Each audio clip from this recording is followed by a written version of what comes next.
भारत के किसी कानून में माइनॉरिटी डिफाइन नहीं है।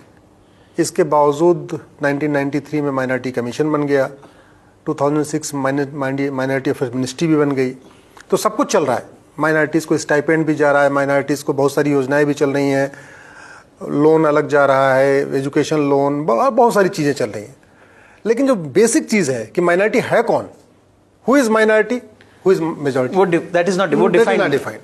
मैंने वो चैलेंज किया है सुप्रीम कोर्ट में कि आप सबसे पहले केंद्र सरकार को आप निर्देश दीजिए कि वो एक डिफाइन करें कि माइनॉरिटी कौन है, उसको आइडेंटिफाई करने का गाइडलाइन क्या होगा वो बताएं। क्योंकि मैंने एक आरटीआई भी फाइल किया और केंद्र सरकार से पूछा कि आप कैसे पता कैसे करते हो कि माइनॉरिटी कौन होने वाला है, कौन है माइनॉरिटी, तो कह रहे हमारे पास कोई गाइडलाइन ही नहीं है। कोई गाइडलाइन? हाँ, आरटीआई का जवाब है मेरे पास। वो कहते हैं हमने कोई आज तक कोई क्राइटेरिया सेट नहीं किया कि माइनॉरिटी कैसे करेंगे। तो हमने कहा फिर 1993 में आपने कैसे कह दिया 5 लोग हैं ये। अब उस जो 1993 का नोटिफिकेशन है उसके कारण लक्षद्वीप के 2% हिंदू मेजॉरिटी कहलाते हैं और 97% जो कम्युनिटी है मुस्लिम्स की वो माइनॉरिटी कहलाती है। तो मतलब ये स्क्यूड है। सिमिलरली मिजोरम में मात्र 3% हिंदू हैं, वो मेजॉरिटी हैं, और जो 90% क्रिश्चियन हैं वो माइनॉरिटी हैं।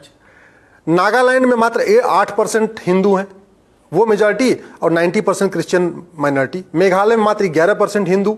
ऐसे 8 राज्यों में 8 राज्य हैं जहां है कि वास्तव में हिंदू माइनॉरिटी हैं संख्या के हिसाब से, लेकिन वो माइनॉरिटी नहीं, वो मेजॉरिटी कहलाते हैं।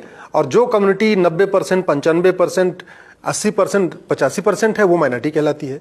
तो हमने ये कहा है कि ये जो कानून है 1992 का, इसका सेक्शन 2C ये आर्बिट्रेरी है, इरेशनल है, ये वायलेटिव ऑफ फंडामेंटल राइट्स है। इसलिए आप इस कानून को खत्म कर दीजिए। अदरवाइज आप सेंट्रल गवर्नमेंट को कहिए वो माइनॉरिटी डिफाइन करे, और कैसे उसको आइडेंटिफाई किया जाएगा। मेरा अपना व्यक्तिगत मत है कि या तो ये माइनॉरिटी मेजॉरिटी खत्म होना चाहिए। आप गरीबी का क्राइटेरिया है, ये जितने भी गरीब हैं, चाहे हिंदू गरीब हो, मुसलमान गरीब हो, सिख गरीब हो, जो भी गरीब है, गरीब है, उसको आप धर्म के आधार पर मत बांटो। जो सुविधाएं देनी है आप गरीबी के आधार पर दो, खत्म करो माइनॉरिटी। ये आपका प्रेयर है पीआईएल में? पीआईएल में बड़ी सीरीज से आपको बताऊं, जो कॉन्स्टिट्यूशन में जिस आर्टिकल 29 और 30 जस्टिस बताएंगे आपको, 29, 30 के आधार पे ये माइनॉरिटी वाला कॉन्सेप्ट चला है, उसमें कुछ देने की बात नहीं है। अच्छा, उसमें कुछ देने की बात नहीं है कि वजीफा देंगे, ये देंगे, वो देना, कुछ नहीं। उसमें केवल प्रोटेक्शन के लिए है।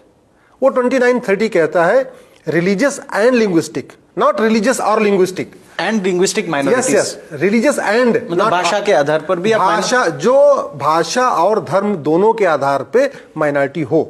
और जहां तक अगर आप ये कि यूएन में डिफिनीशन है, वो डिफिनीशन कहती है एनी ग्रुप और community which is socially, economically, politically non dominant and inferior in population. Inferior मतलब बहुत नगण्य, छोटा सा, मतलब 5-10%। ना 5-10 नहीं, 1%, 2% ऐसा हो, नगण्य। इनफीरियर का मतलब बहुत नगण्य, not in 2 digit, single digit.